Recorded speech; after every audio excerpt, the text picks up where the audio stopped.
ఈరోజు మన వాక్య ధ్యానాంశం కీర్తన 18వ అధ్యాయం 28వ వచనం. నువ్వు కవ్వొత్తుని వెలిగించదు, నా దీపం వెలిగించేవాడవు నీవే. నా దేవుడు అయిన యెహోవా చీకటిని నాకు వెలుగుగా చేయను. మనిషిని ఆత్మ దేవుని యొక్క దీపము, కానీ ఇది కాలకపోయినట్లయితే మానవుని ఆంతర్యమంతా చీకటి. దేవుని ఆత్మ మనిషిని ఆత్మలో ఉన్నటువంటి దీపమును వెలిగించను. ఇది క్రీస్తు యొక్క శిలువ ద్వారా సాధ్యపరచబడుతుంది. నీతిమంతుని వెలుతురు దినములు గడిచే కొలది అంతకంతకు ప్రకాశించును.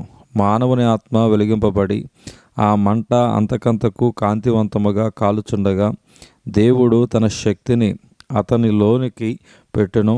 మానవుడు తనలో ఉన్నటువంటి ప్రతి అణువు శుద్ధీకరించబడి కడగబడి అగ్నిచేత కాల్చబడుతుంది అని అతడు తెలుసుకున్న తర్వాత తన వ్యక్తిత్వంలోని ఏ భాగమును దేవునికి తగినది కాదని ఒప్పుకొనగా అప్పుడు దేవుని మీద పూర్తి భారం వేస్తాడు. మనలో ఒక భాగము నిజముగా మంచిదని మనం ఆలోచించడానికి ప్రారంభిస్తాము. అప్పుడు సైతాను మనలను మోసపరచడానికి ఒక తరుణం దొరుకుతుంది. కానీ దేవుడు మనయందు ఆశపడి ఉన్నాడు.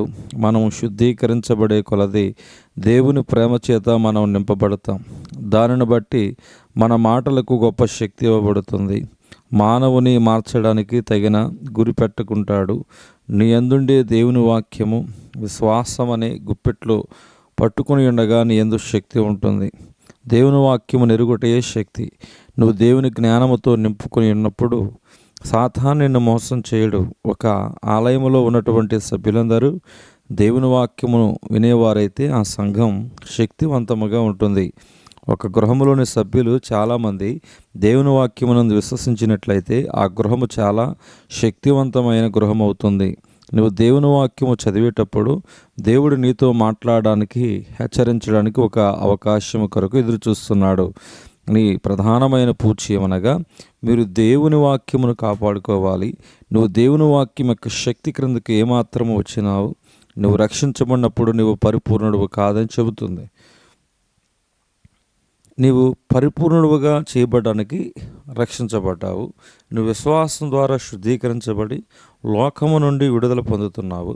క్రీస్తు ప్రభువుకు తనకు వచ్చిన శోధనలకు సరి అయిన సమాధానం సిద్ధంగా ఉంది. మన వ్యక్తిత్వము దేవుడు ఎంతగా సిద్ధపరిచాడంటే సమస్తమైన శోధనలకు సమాధానము చెప్పుటకు సిద్ధపరిచాడు. ఈ రీతిగా మనము నిర్భయముగా ఉండగలము. దేవుడు మనతో చాలా సాధువుగా ఉంటాడు. మన బలహీనతను ప్రతి మెట్టులో ఆయన ఎరుగును. ఒక తండ్రి వలె మనల్ని కనికరించను. దేవుని దగ్గర విమోచన చాలా ఉన్నది. అయితే నువ్వు ఎందుకు తప్పిపోతున్నావు? అది ఎందుకంటే నువ్వు తగినంతగా ప్రార్థన చేయటం లేదు. అనేక గంటల దేవుని సన్నిధిలో ప్రార్థించేటప్పుడు దేవుడు మనల్ని నడిపించుటకు ఒక తరుణం దొరుకుతుంది. సాతాను ఒకప్పుడు నా ఎడల ఒక దయగల తలంపు తలంచినాడు, కానీ అది తప్పుడు తలంపు. అప్పటికే 6 నెలలు ఆ తలంపు ఉంచుకుంటుని అది దాన్ని వీళ్ళు లోతుగా పయనిస్తుంది.